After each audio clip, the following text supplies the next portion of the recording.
Hey everybody, welcome back to The Turnout. I am your host, Aloy. Don't forget to hit like, subscribe to the channel, hit the bell's notification, so you always know when we put out a new video.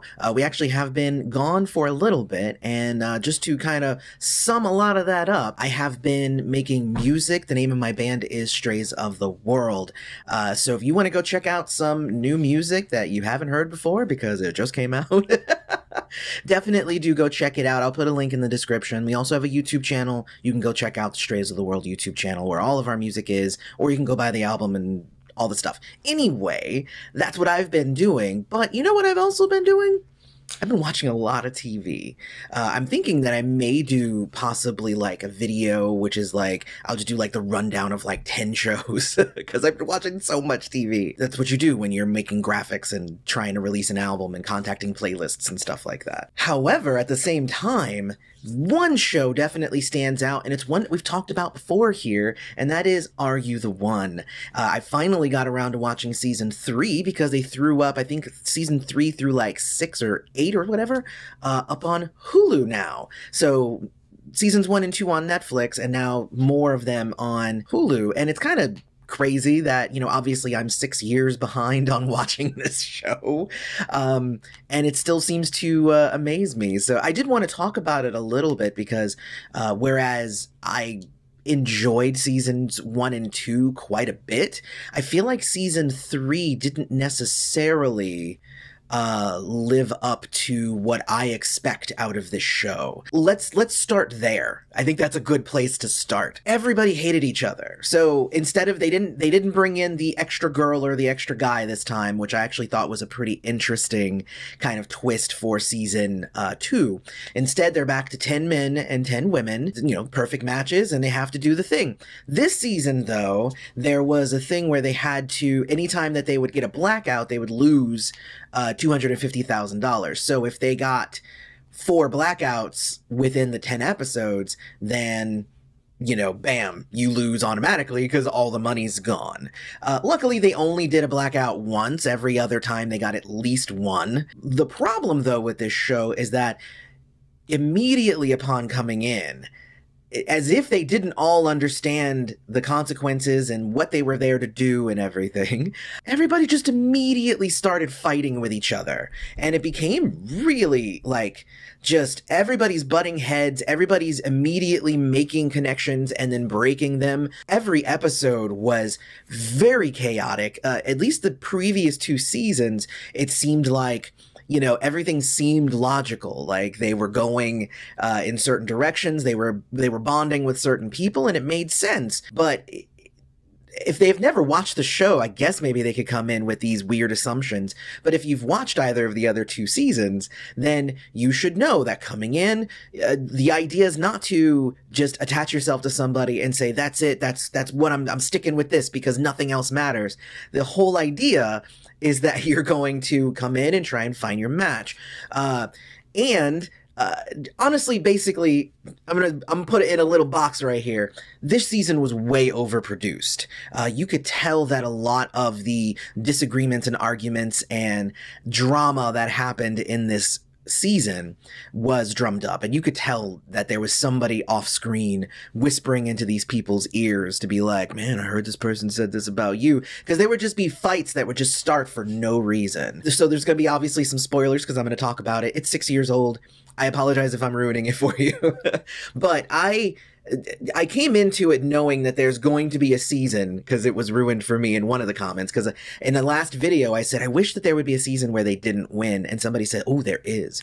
So I'm watching this season and they're doing freaking terribly throughout the whole season. I don't think they got more than 4 out of the 10 pairings at any time until the end. And again, I find it very odd that immediately that's when they solve it, is on the 10th episode. I would love to see a season 2 where they didn't solve it in exactly 10 episodes. Like maybe they got it on the 8th episode. What happens then? What do you do then, producers? So seems odd, but like, is that not a possibility for that to actually happen? It seems like it should be, right? Again, overproduced, but there was, all the pairings were dumb. Like, it wasn't even like these people were going after somebody who they thought could be I mean, they said that it was, but like that they thought could be their match. They would just immediately see somebody that they thought was hot, sleep with them, and then you're mine forever. Don't ever talk to anybody else. If you do, then we're going to have a fight about it. Then, of course, we get to, I think it was episode 8 of the 10 episodes, where we get into the Mike and Amanda situation. I watched the scene a few times. It's actually a pretty pivotal scene in the season. Like, there's a lot of drama involved with it. To describe it to you, this guy ends up kissing another girl, and he goes, you know what, I had said that if me and this other girl had said, you know, if this was to happen, then we would be honest with each other and we would tell each other. That is very hard to do in a house where everybody is drunk all the time. And so that's also part of what led into this. So she says, oh, well then, you know, F you, I don't want to do anything with you. I'd never want to talk to you again. Just leave me alone. And he's, you know, he's a little persistent. He's like, well, can we talk? Can we talk? It eventually gets to a point where she goes, no, and I don't want to talk. And he goes, well, fine, then we won't talk. And then, of course, at that moment is when she does want to talk. And she's like, well, come talk to me. And he's like, well, no, I'm done now. And it's just like, and it's like, it's fine, right? And then it's resolved. He's like, fine, I'm just going to go to bed. So he goes to bed. She then enters the room and turns on all the lights and starts berating him again, starts hitting him. And the defense is that, like, you know, she was hitting him with a pillow, but like, I don't know if anybody has been in, like, there's differences between, I'll just point out, there's a difference between a pillow fight and like hitting somebody full on in the face with a pillow. Like, there is a difference there. A pillow fight's like, that's a pillow fight. But if you take a pillow and if there's enough heft in that pillow and you swing it really hard and you hit somebody in the face, that could, it depends upon like whether were their eyes open, like there could have been a bunch of different things. So she hits him like full on in the face with a pillow, and he gets upset. He like stands up and he's just like, get the F away from me, leave, get away from me. And she gets up on him again and he grabs her and he throws her. Like, get away from me. Now everybody's like, whoa, what did you do that for? I, of course, will come now to his defense a little bit, and I'll say, first off, he's sleepy. Second off, he's probably drunk, just as much as drunk as she is. Thirdly, he just got hit in the face, and he wants her to get the hell out of his face. And if the defense is she hit him with a pillow, well, guess where he threw her? He threw her onto a bed.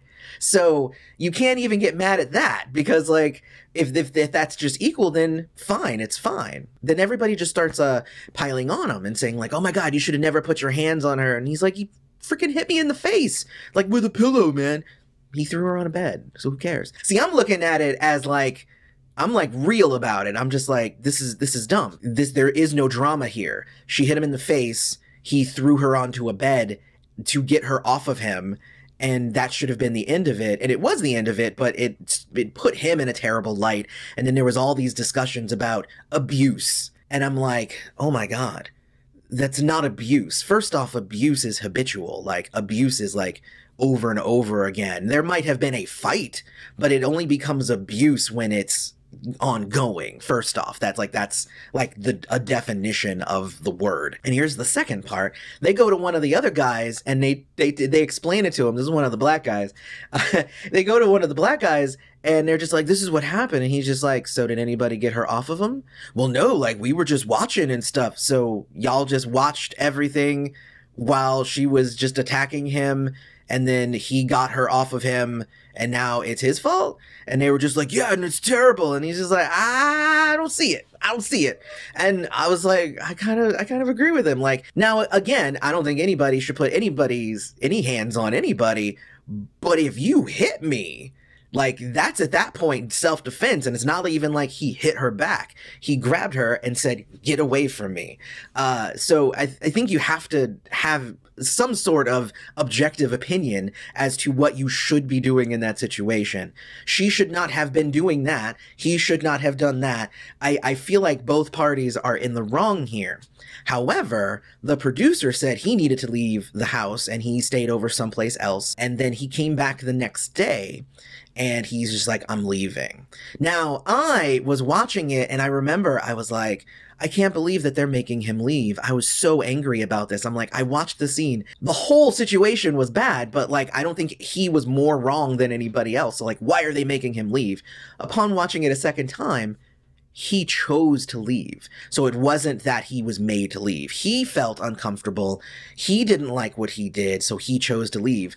I completely get that. Like, if you feel like you've crossed a line, then you definitely should go do some reflection. And if he's leaving upon his own volition, go for it. Have fun. You do you. That's fine. But I feel like the fact that he was not forced to leave means that there was technically really nothing wrong with what he did. I don't know, it's just odd. Again, I know a lot about domestic abuse because I have family, my wife, who is actually, you know, she works in that field. So like I've heard a lot about it. I've done a lot of research because I need to be able to hold conversations with my wife.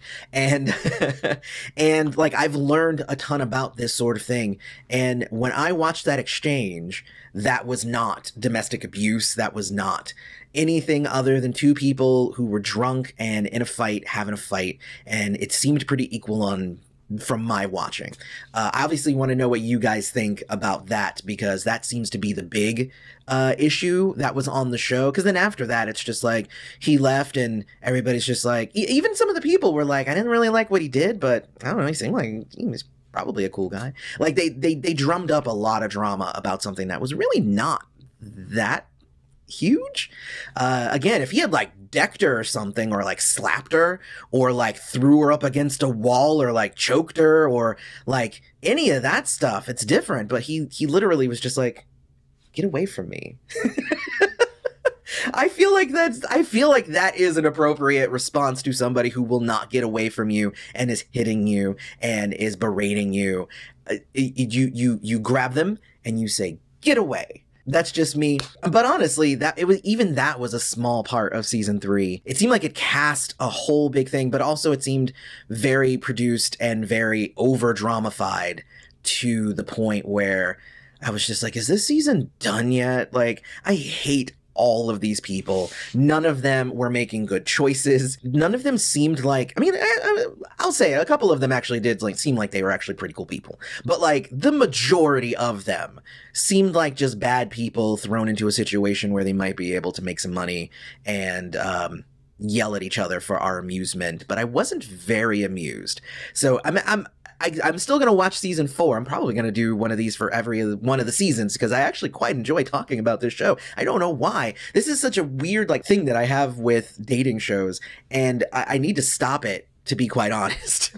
But honestly, this season, the fact that they were like clueless until the end, and then they started working together and stopped their fighting, and then they won. And I'm like, had you guys just done that in the first place, you might have won way sooner. But there was like the one dude who was like manipulating everybody, kept sleeping with all the girls, and was just manipulating everybody. There's a one dude who was not manipulating everybody, but still was just sleeping with everybody. There were just girls who were just fighting with each other and just like picking each other apart. And it was just like, it was unpleasant to watch, even though I watched the whole thing. Otherwise, you know, season 3 was, I don't even know what I was watching. I would say that it was chaos defined. But what did you guys think of season 3? Let me know about it down in the comments, and we'll continue the discussion there. And I'll go watch season 4 now. So I will check you guys later. Don't forget to hit like, subscribe to the channel, hit the bell notification. I've been your host, Aloy. This has been The Turnout. Thanks for showing up.